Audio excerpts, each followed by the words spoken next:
అవును చూస్తున్నా. హరీష్ రావు ఏమంటుండు, కేటీఆర్ ఏమంటుండు అంటే మేము ఇంకా 4 ఏళ్ళు అయిపోయి మళ్ళీ మేమే వస్తాము, వస్తే మీ అధికారుల సంగతి చూస్తామని వాళ్ళు అంటున్నారు. విన్నారా? అంత ఈజీగా మేము 4 ఏళ్ళ తర్వాత వచ్చే ఎన్నికల్లో బీఆర్ఎస్ గవర్నమెంట్ని మేము రానివ్వము. తెలంగాణ ప్రజలకు ఎట్లా ఇంకా మెరుగైన పరిపాలన అందించి మా పార్టీ నాయకులు కార్యకర్తలు సమన్వయంతో, అంటే గ్రామ స్థాయి నుంచి రాష్ట్ర స్థాయి వరకు కార్యకర్త, కాంగ్రెస్ పార్టీ కార్యకర్తను, కాంగ్రెస్ పార్టీ నాయకుడిని విలేజ్ నుంచి హైదరాబాద్ సమన్వయం చేసుకునే ప్రక్రియ కాంగ్రెస్ పార్టీలో గతంలో ఉండే, ఇప్పుడు స్టార్ట్ చేసినాము. కాబట్టి తప్పకుండా ఈ 4 ఏళ్ళు ఇంకా మెరుగైన పరిపాలన అందిస్తాము. ఎక్కడన్నా లోటుపాటు జరిగితే దాన్ని సవరించి మళ్ళీ అందియగలుగుతాము. రానున్న కాలంలో కూడా కాంగ్రెసే మళ్ళీ అధికారం ఉండే రీతిలో మేము ఈ 4 ఏళ్ల పాటు పరిపాలించే ఒక ప్రక్రియలో ఉంటాము. వాళ్లకు వచ్చే ఎలక్షన్లో వాళ్ళు గెలుస్తామని అంటేనే కదా ఆ పార్టీ కార్యకర్తలు వాళ్ళెమ్మడి ఉండేది. కాబట్టి రాజకీయంగా వాళ్ళ బీఆర్ఎస్ వాళ్ళ కార్యకర్తలను కాపాడుకోవడానికి ఇటువంటి కొన్ని డైలాగులు కొడతారు. నేను ఆఫీసర్ని వచ్చేస్తా, ఈయన వచ్చేస్తా, ఏం వచ్చేనికి ఏమవుతుంది?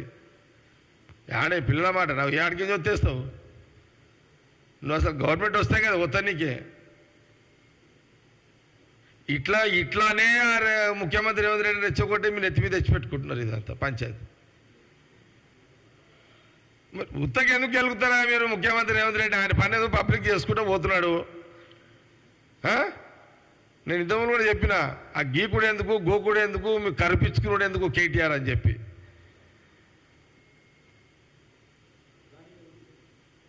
కాబట్టి దయచేసి మళ్ళొకసారి కాంగ్రెస్ పార్టీ మీద 140 ఏళ్ళ చరిత్ర కాంగ్రెస్ పార్టీ ఈక కూడా పీకలేవు. నీకు ఆ శక్తి లేదు, ఆ కెపాసిటీ లేదు. పెద్ద పెద్ద డైలాగులు కొట్టి ఇక మాతోటి అనవసరంగా మా వాళ్ళతో తిట్లు పడకు. ఇక నువ్వు కాంగ్రెస్ పార్టీ సోనియా గాంధీ రాహుల్ గాంధీ అంటే ఊకము. కేటీఆర్ రాజకీయంగా మమ్మల్ని ఏమన్నాను, మేము ఇలా అంటాం. కానీ మా పార్టీ మీద నువ్వు నోరు మారేసుకుంటే దానికి డబల్ త్రిబల్ నోరు మారేసుకుంటాం మేము. ఏడైతే దాన్ని పీకుడు పీకజాలన్నాడు పీకుతంటాడా?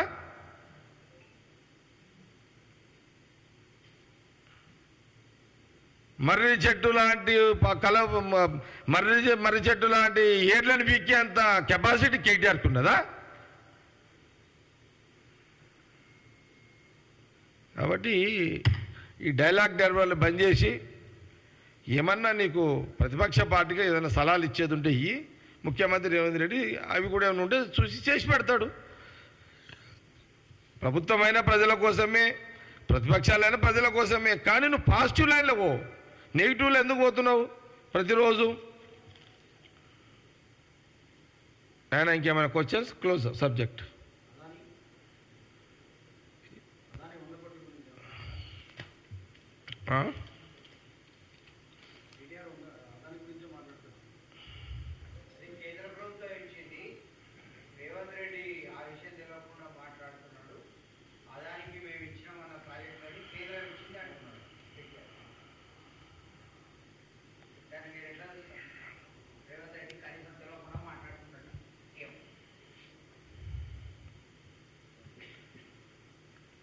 నేను ఆదాని గురించి ఈ ప్రకటన గురించి ముఖ్యమంత్రి రేవంత్ రెడ్డి గారితో మాట్లాడి మళ్ళీ ప్రెస్ మీట్ చేస్తాం మీ అందరికీ కదా. Okay okay, thank you.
అదే భయ్ నాకు అర్థం కాలేదు ఏంటంటే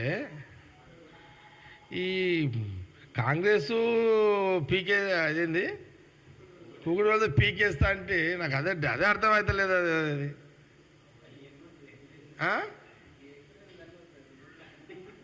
కదా అరే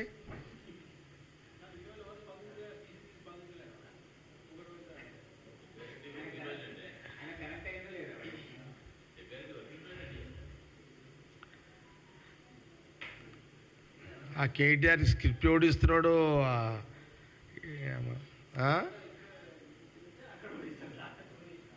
అరే భయ్ 140 years భయ్ కాంగ్రెస్ ఈ భూమి మీద మానవుడు ఉన్నంత కాలం కాంగ్రెస్ పార్టీ సజీవంగా సంజీవినిగా బతికుంటుంది అది